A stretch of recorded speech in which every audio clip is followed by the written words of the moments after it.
Hi friends, మా side అందరూ వ్యవసాయం మీద ఆధారపడి బతుకుతారు. అయితే చేన్లకు పోవాలంటే గిదే తోవ పట్టుకొని పోవాలి. ఇంట్లో వర్షం వస్తే మస్తు బురద అవుతుంది. ఇగో ఇంత ఇంత ఇంత లోతు, మోకాలు లోతు దిగబడుతుంది. ఇగో ఇంత ఇంత దిగబడుతుంది.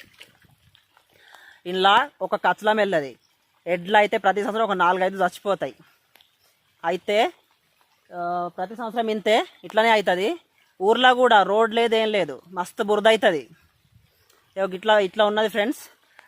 మన దేశంలో సంపద మొత్తము కొందరి చేతిలోనే ఉంటుంది. పేదవాడు ఆ బికారిగానే ఉంటాడు. ఇట్లా ఉంటుంది మన దేశ పరిస్థితి. ఎన్ని గవర్నమెంట్లు వచ్చినా మన బతుకులు అయితే గింతే ఉంటుంది.